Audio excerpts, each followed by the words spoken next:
kasi nila, nakabili pa ang mga mata ko. Surprise nga kasi, sila naman eh.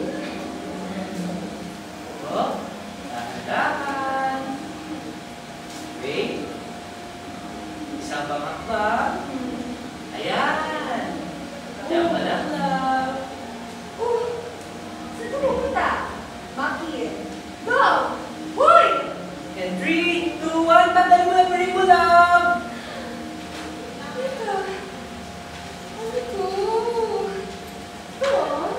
Love, dito na magsisimula ang bagong buhay natin sa bayan nito.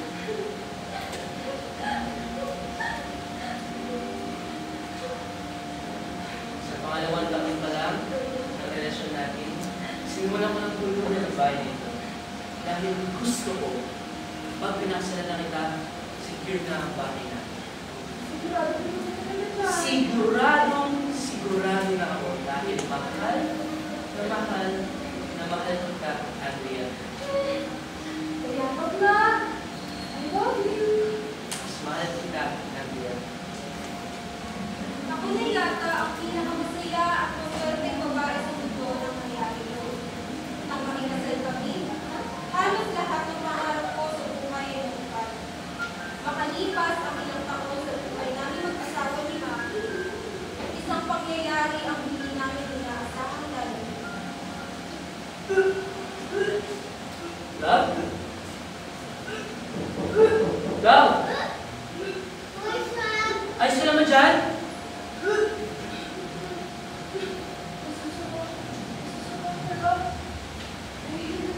Ha? Namunta ka na! Teka! Dadalhin na kita sa ospital.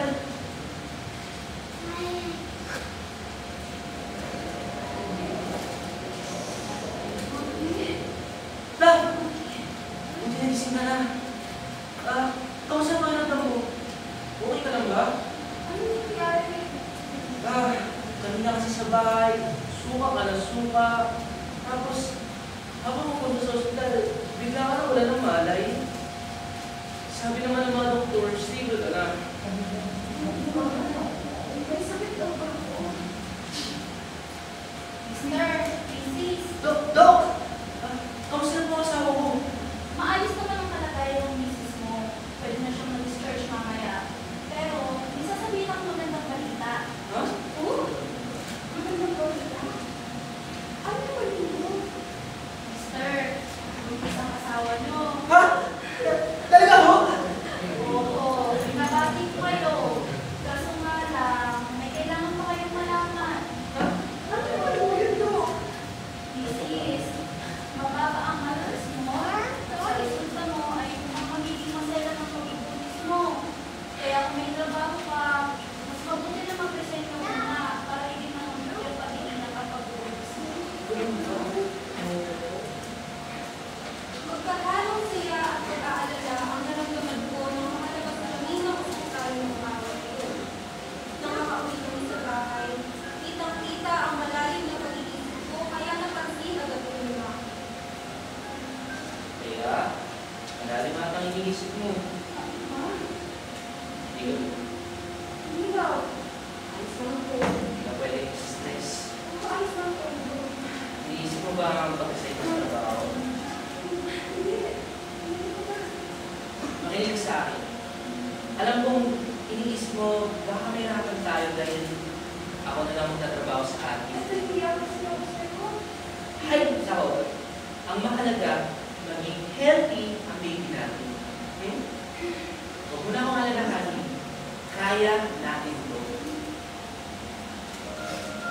Dahil sa pag-resign ko, ay mas natutukan ko ang aking pag-ubis. Malaki ang masasalamat namin ni Maki at walang naging problema sa naging pag-ubis ko. Matapos isilang ang aming anak na babae. Ipinangako ko sa sarili ko ng kahit anong mangyari. Iingatan at ibibigay ko ang lahat ng pagmamahal ko. Makalipas ang 4 taon, ay malaki na ang anak natin. Kasabi nito ang pagdating ng patong na problema sa aming buhay, lalo na sa pinansyal. Kaya umuwi na lagi pagod si Maki dahil sa pag-overtime niya sa trabaho.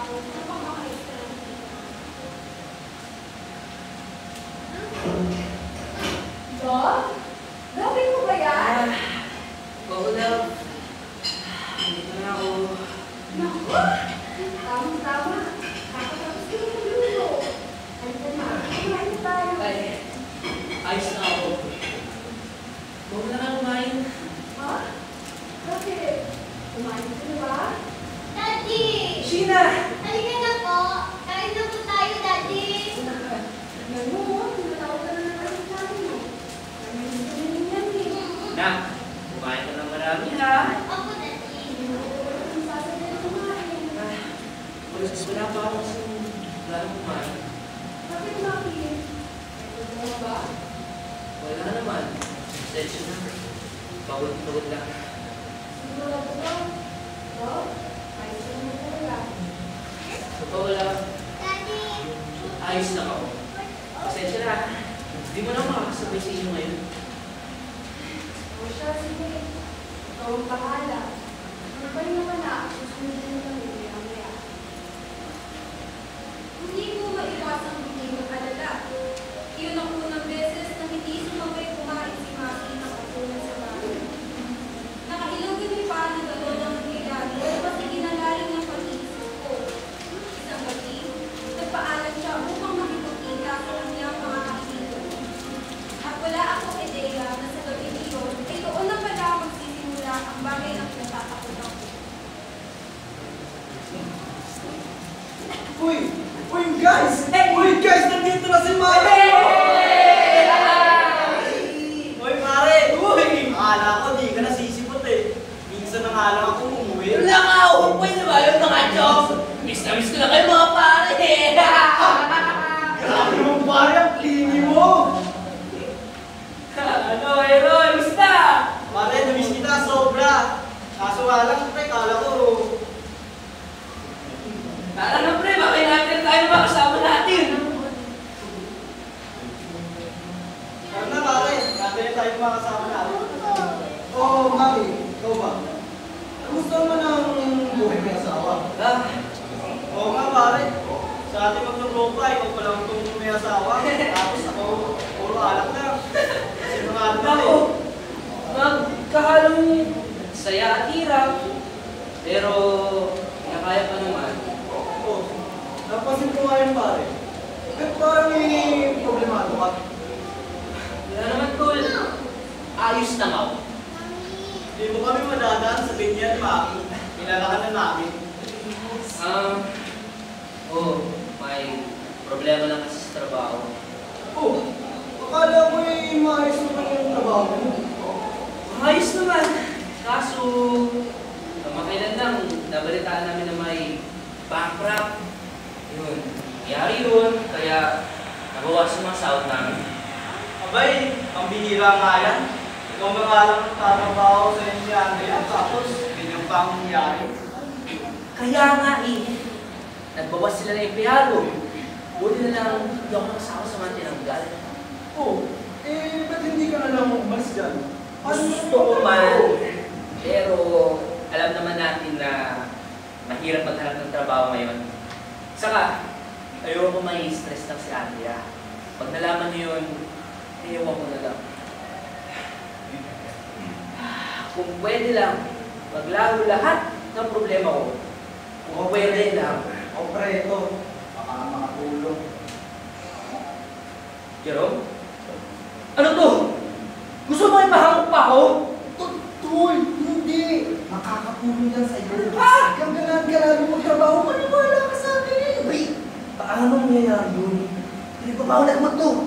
Jerome! Hindi ko magagawa yan. Pare, maniwala kay Jerome. Bukod sa nakakatanggal ng malalim na pag-iisip ko, sigurado bibigyan ka ng husgaga. Tsaka sa isang talian nito, sanda problema ang masusolusyonan. Oo, tol, sinasabi ko sa'yo. Kahit ilang pa yung trabaho mo, magagawa mo, gamit lang ito. Hindi ako sigurado dito mga Jong. Ano ka ba naman, Maki? Subukan mo na lang kasi. Sige naman, oh. Tingnan natin. Matapos ang gabing pakikipagkita niya sa mga kaibigan niya, napansin ko ang pagbabago ng kanyang kilos na labis ng pinag-alala. Palagi siyang umaalis ng gabi pagka-uwi sa bahay ng trabaho. Madalas ko siyang makitang pabis na pabis pagkagaling sa bahay. Hilat na hilat ang mga mata, aligaga at lagi madaling madaling na umalis sa bahay ng mga alas. Kahit alas 9 pa naman ang pasok niya sa trabaho. Dito na ako inutuban ng masama at isang pangyayari ang hindi ko maasahan. Tol! Dali na! Baka naman meron pa dyan oh! Ikaw pala eh. Mukhang nagustuhan mo naman pala ang tama niyan sa'yo. Ayaw mo pang maniwala. Dahil kasi sabi, bigyan mo na lang ako. Bilis! Hindi ka lang. Kulang na lang eh. Ikaw na mismo na lang kung nakasapulsa ko. Una! Oh, ayan.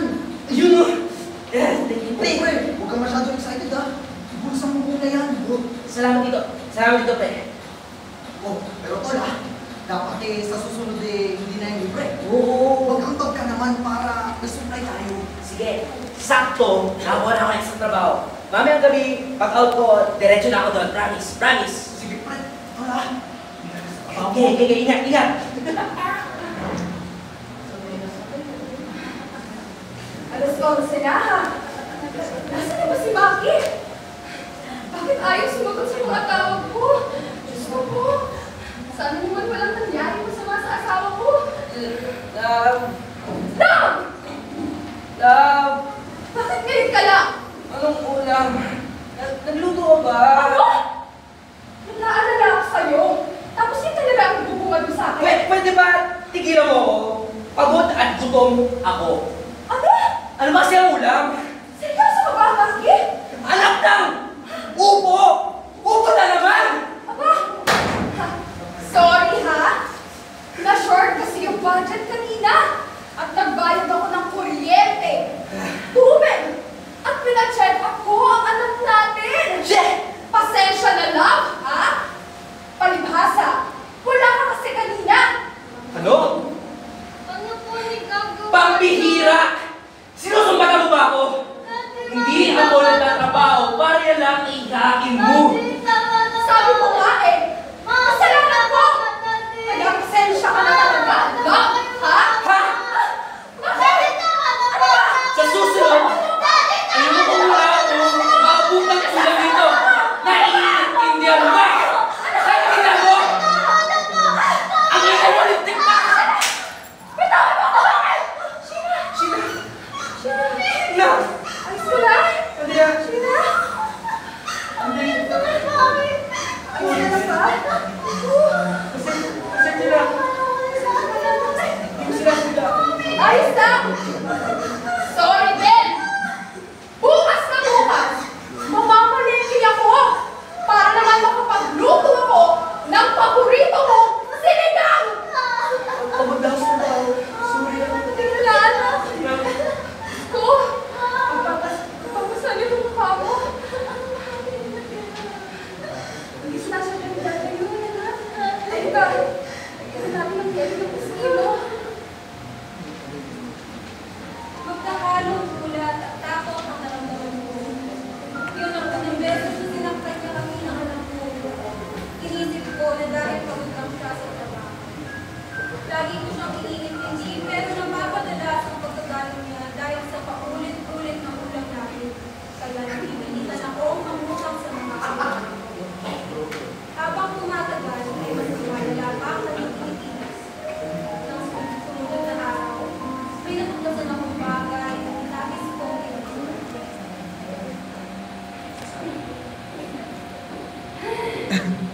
Lalo pa niyo naman.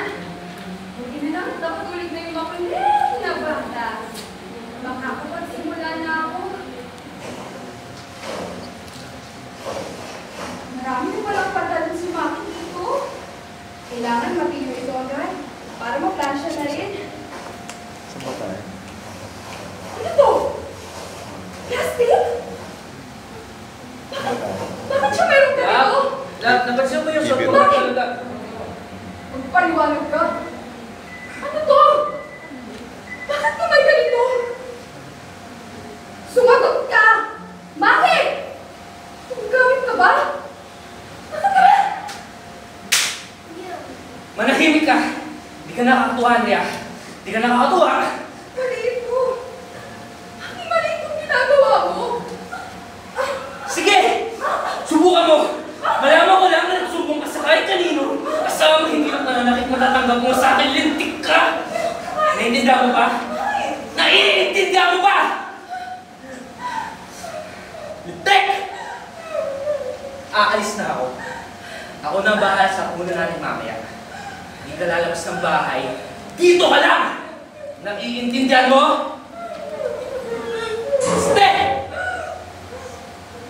Hindi ko alam kung ano ang gagawin ko. Tangina ako at nadismaya sa mga nangyari. Mabuting tao ang asawa ko. Alam ko may problema siya na hindi sinasabi sa akin. Hindi ko inaasahan na gagamit siya na ipinagbabawal na ako. At lumalala pa siya lalo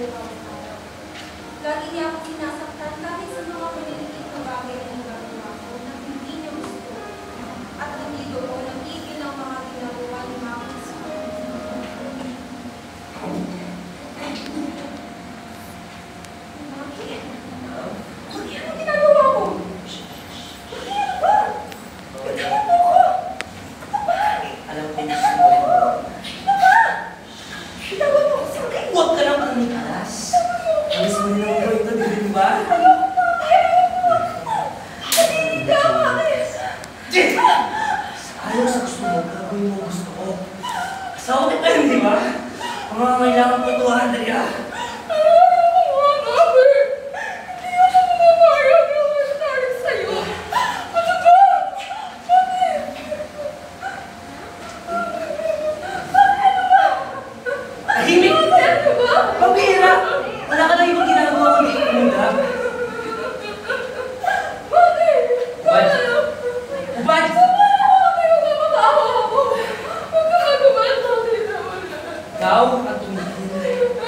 Gagawin ko ang gusto ko. Wala kayo ba kung gagawa? Bakit? Bakit? Ano ba? Ano ba? Bakit? Ano ba? Ano ba? Bakit? Oo, ginahasa ako ng asawa. Pakas ang mga masa at halos hindi na makakilos. Masakit ang magkabilang kita ko at hirap ang alulong dahil sa pagsakot. Hindi ko maisip na kaya nito hindi lang isa, kundi tatlong beses na ginawa sa akin yun. Yung lang naisip ng kanyang lugar. At masakit para sa akin na naging usap-usapan kami ng mga kapitbahay namin. Uy, Mare, narinig mo na ba yung balikan nila? Oo, Mare. Tukol ba yan sa mag-asawa dyan sa kapitbahay? Oo. Diyos ko, tulog ko si Maki. Ay, Diyos ko po. Di ba matino naman yan? Nung bago-bago pangalan sila, ang sweet-sweet nila. Ay, ewan ko ba? Di ko na alam nangyayari sa kanila. Excuse me po, bibili lang sa tindahan. Oh, kayo na naman po. Nagpapadalas kayo sa tismisan ah. Ano ba yan? Tara na nga. Ineng, bibili ka ba, ha? Ah, opo, isang itlog at noodles po. Pwede po ba akong magtanong? Ano ba yan, Neng? Alam ko, napapansin niyo din po yung nangyayari. Kung ano man yung iniisip mo, huwag ka nang makialam. Away mag-asawa lang yan. Pero parang sobra naman na po ang ginagawa Ay, ng hindi. asawa. Sige na. Umalis ka na. Huwag mo na ako idamay dyan. Susubukan ko pa rin pong tumulong. Naaawa na rin ako sa anak nila eh. May tao kayo sa bahay nila ngayon? Sana nandun si Andrea. Tao po! Tao po! Sino yan? Isa sa mga kapitbahay niyo ho.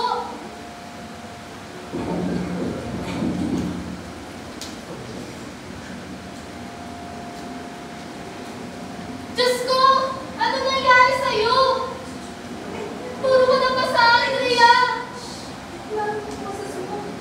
Hindi ako pwede makapag-isip sa kaya sino. Pasok ka. Grabe na pala ginagawa sa'yo ng asawa mo. Bakit ka pa nagtitiis? Una, akala ko matitigil siya sa ginagawa niya. Pero patuloy pa rin siya gumagamit. At sige, malakas ang tawa niya. Ito ang nagagawa niya.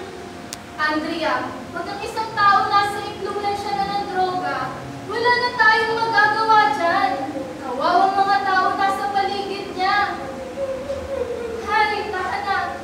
Kaya ako nandito kasi gusto kong makatulong. Gusto kong makaalis ka na sa impyernong to. Salamat.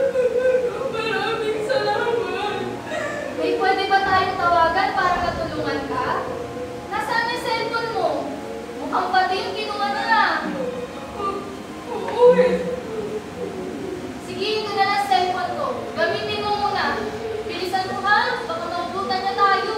Salamat talaga.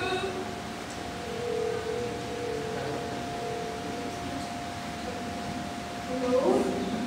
Max? Hello? Sino to? Max, si Andrea to.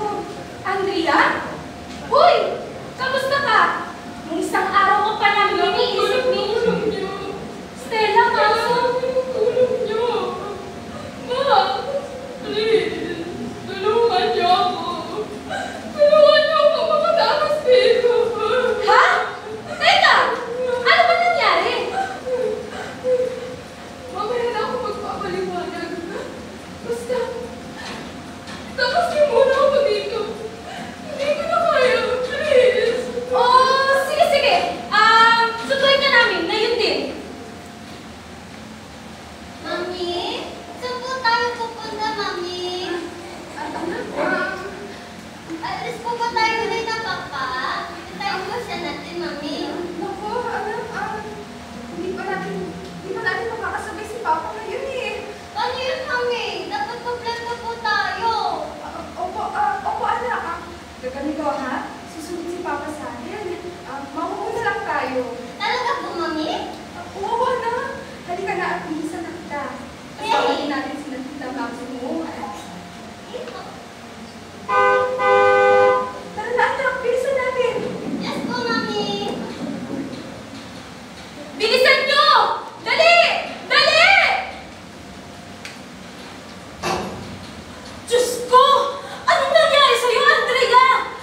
alam? Pwede magpunta rin. Eh bakit kasi pinatagal mo pa? Bakit pinaabot mo sa sitwasyon na sinasaktan ka na? Umaasa ako na magbago pa siya. At alam-alam na rin para kay Sheena. Eh, ang tanong, nagbago ba? Anong plano mo ngayon? Panigurado, hahanapin ka nun at baka mas malala pa ang mangyari sa'yo pag nalaman niyang tumakas ka. Kaya nga, Andrea, dito muna kayo ni Sheena. Pero, kailangan natin ang plano. Mananagot si Maki sa mga ginawa na sa'yo. Gusto ko siyang ipahuli. Gusto ko siyang makulong. Kung gayon, may kakilala ko, si Atty. Calista Vergara. Matutulungan niyo tayo sa kaso mo, Andrea. Kaya huwag kang matakot, Andrea. Andito kami ni Max para sa'yo. Tutulong kami. Safe ka dito sa amin. Maraming salamat po. Maraming salamat sa inyo. Gusto ko lang naman ng magandang buhay para sa anak ko. Tahala, gagawan natin ang paraan ito.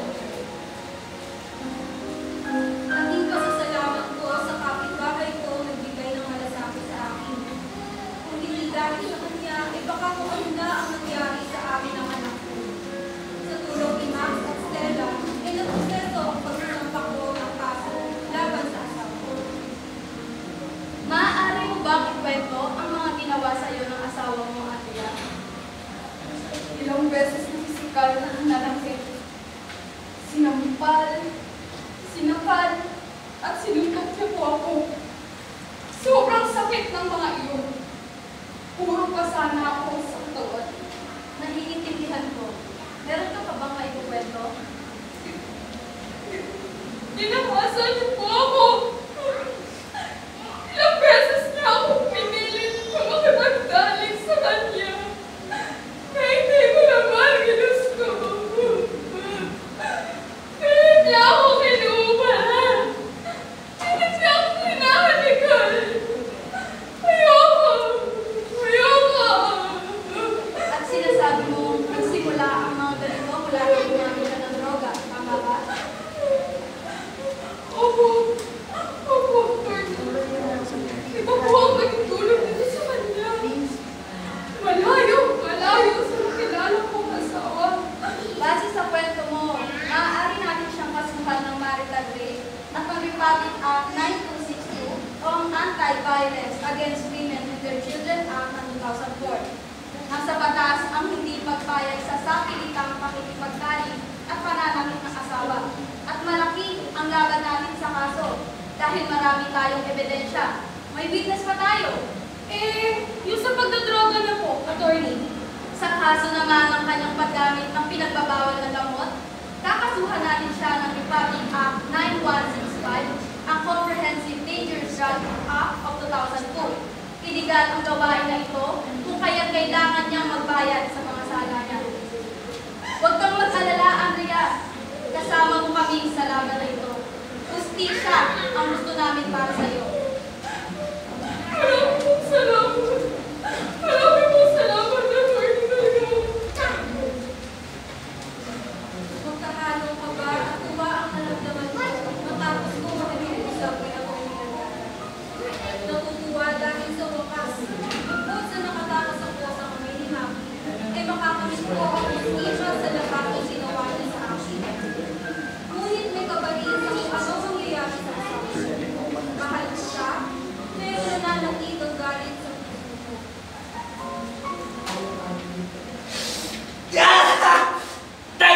Tay! Gusto ko malimot! Gusto ko! Tao po? Mister, pakibukas ng pinto. Andrea! Andrea, ikaw ba yan? Andrea? Pulis! Mabuhala! Tayo ba bakit pinag dito?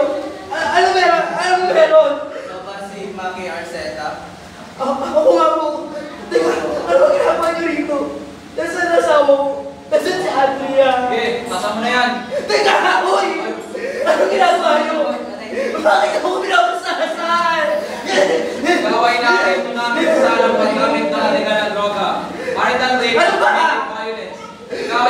karapatang manahimik o magsawalang kibo, ano man ang sasabihin ay maaaring gamitin pabor o laban sa iyo sa anumang hukuman. Ikaw ay mayroong karapatang kumuha ng tagapagtanggol na iyong pinili at kung wala kakayahan, ito'y pagkakaloob sa iyo ng pamahalaan. Naiintindihan mo yun? Ano ba? Sabi ko hindi ako masamang tao. Tanggalin ko to. Andrea! Andrea! Tulungan mo ako! Andrea! Andrea!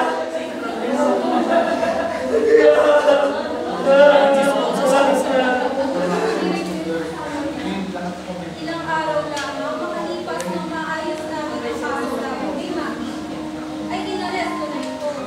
Tinignan ko siya mula sa malayo habang tinutuli siya ng mga pulis. Naawa at nagagalit ako kay Maki. Gusto ko siyang saktan. Gusto ko rin siyang sampalin at sampalin. Gusto ko maramdaman niya ang mga ipinaranas siya sa akin. Ngunit pinayaan ko na lang na ang batas ang mag-itis sa akin. Andrea? Andrea! Bakit, Max? Ano nangyari? Andrea, may balita na sa kaso ni Maki. Ano po ang nangyari ako? Good news! Guilty si Maki sa lahat ng mga kasong naisampa natin sa kanya. Naku! Naku, salamat! Salamat po! Diyos ko! Maraming salamat po, Atty. Vergara! Maraming salamat po! Max! Max, Stella! Salamat sa inyo! Andrea, basta sa inyo. Mami, bakit ako umiiyak, Mami? Anak! Anak, ayos lang si Mami! Masaya lang si Mami! Masaya, pero umiiyak ang huli. Ano ka ba, anak? Pwede din umiyak kapag masaya. Ikaw talaga? Sa ngayon, masasabi kong nasa maayos na ang aming kalagayan. Bumalik na kami sa bahay ng anak kong si Sheena at ninabuli kong magsimula ng bagong buhay para sa akin. Nagtrabaho ako muli para sa pang-araw-araw namin gastusin. Mabuti na lang at andyan ang mga kaibigan ko si Max at Stella. Kaya kapag umaalis ako, ay sa kanila ko muna hindi ko si Sheena. Ninais kong ilahad ang kwento ko upang makapagbigay ng aral sa mga babaeng tulad ko. Huwag tayo matakot humingi ng tulong kung alam natin na apakan ng ating dignidad bilang mga babae. Huwag natin hayaan na pagsamantalahan tayo ng kahit sino. Magsalita at tumindig. Maraming salamat sa inyong pakikinig. Okay, sign check, 31 minutes. So, over kayo. Just to tell you, this